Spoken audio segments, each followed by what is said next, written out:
Varginha. La vérité cachée. Chronique d'une rencontre extraterrestre au Brésil.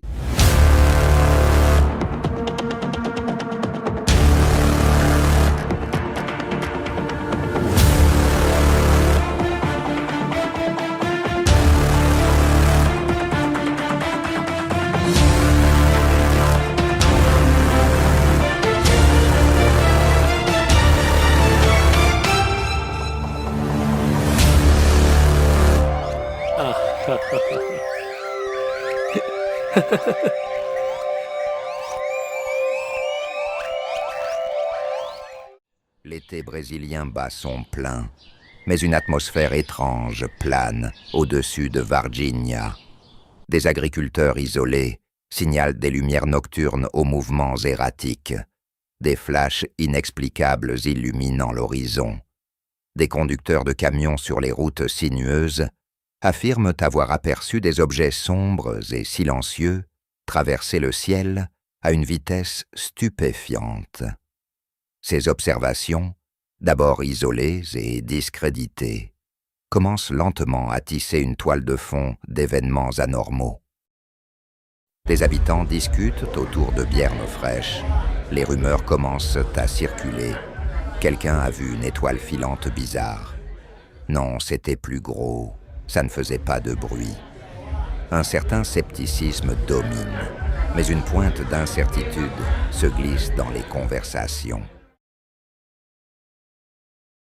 La nuit est calme, ponctuée par les sons habituels de la campagne. Soudain, le comportement anormal des animaux d'Oralino, en particulier son chien habituellement placide qui hurle et gratte à la porte, le tire de son sommeil. Il sort, scrutant l'obscurité. Au-dessus de lui, un objet massif, d'une forme qu'il peine à décrire. Un croisement entre un cigare et un sous-marin fend le ciel à basse altitude. Des lumières oranges et rouges pulsent sur sa surface sombre. L'engin émet une sourde vibration, ressentie plus qu'entendue. L'objet semble en difficulté. Sa trajectoire devient chaotique. Oralino observe avec une fascination terrifiée sa descente rapide derrière les collines boisées, suivie d'un impact étouffé, comme un choc contre la terre meuble. Un nuage de fumée légère s'élève brièvement dans le ciel nocturne. Liliane, Valkyria et Katia, adolescentes insouciantes sur le chemin du retour, sont loin d'imaginer qu'elles vont devenir les protagonistes d'une histoire qui marquera leur vie à jamais. Leur conversation animée s'interrompt brutalement lorsqu'elles aperçoivent la créature. Décrivons plus en détail leur rencontre. La texture de la peau, comparée à du caoutchouc humide ou à de l'huile épaisse, l'absence totale d'expression faciale, rendant la créature encore plus énigmatique. Les mouvements lents et hésitants, suggérant une grande faiblesse ou une blessure grave. Elles remarquent également de courtes excroissances ou des veines saillantes sur sa tête. La peur intense qu'elles ressentent est viscérale. Un instinct de survie face à l'inconnu. Après leur fuite paniquée, elles se réfugient chez Dona Luisa, leur récit haché par les sanglots et la terreur. Dona Luisa, bien que sceptique, est profondément troublée par l'état de ses filles et de leur amie. À peine quelques heures après le témoignage des jeunes filles, une activité militaire discrète mais coordonnée se met en place. Des véhicules banalisés transportent des hommes en civil vers des points stratégiques de la ville. Des communications radio-cryptées crépitent dans l'air. Le fermier Oralino, inquiet de ce qu'il a vu, tente d'alerter les autorités locales. Mais ses appels sont accueillis avec incrédulité et moquerie. Cependant, l'information remonte rapidement à des niveaux supérieurs. Dès l'aube, Varginha est quadrillée par les forces militaires. Des barrages routiers sont érigés, Des patrouilles sillonnent les rues. La zone du terrain vague est bouclée, interdite à tout civil. Les collines où Oralino a vu l'objet s'écraser sont également isolées. Des équipes de soldats en combinaison NBC, nucléaire, biologique, chimique, sont déployées, suggérant la manipulation de matières potentiellement dangereuses. Des témoins oculaires rapportent avoir vu des soldats transporter des sacs scellés et des conteneurs hermétiques. L'atmosphère dans la ville devient pesante, entre la peur et la curiosité.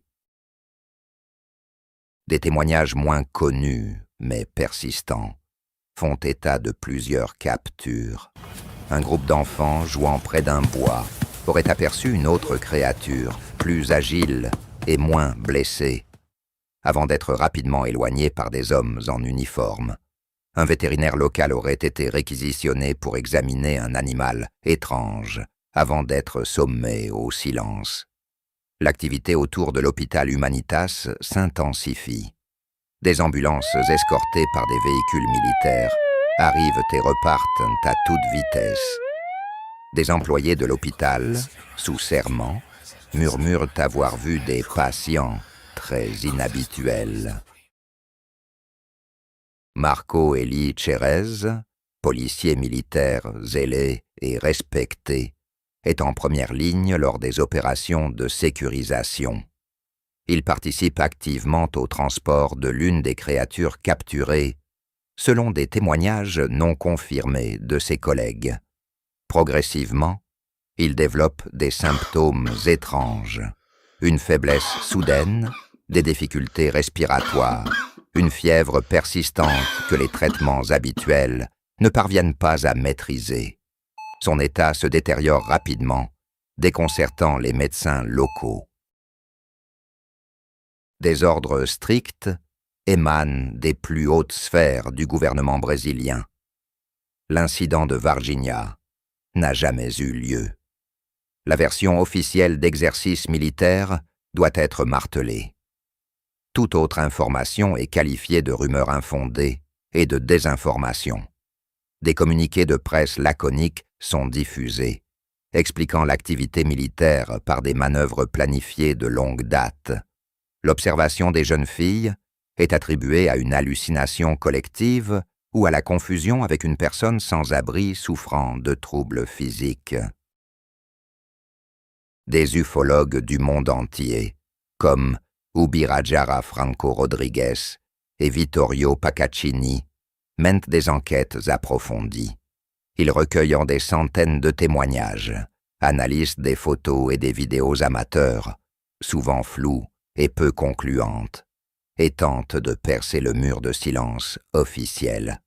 Ils mettent en lumière les incohérences de la version officielle, les similitudes frappantes entre les descriptions de la créature par différents témoins indépendants, et la chronologie suspecte des événements, notamment l'arrivée rapide et massive des militaires.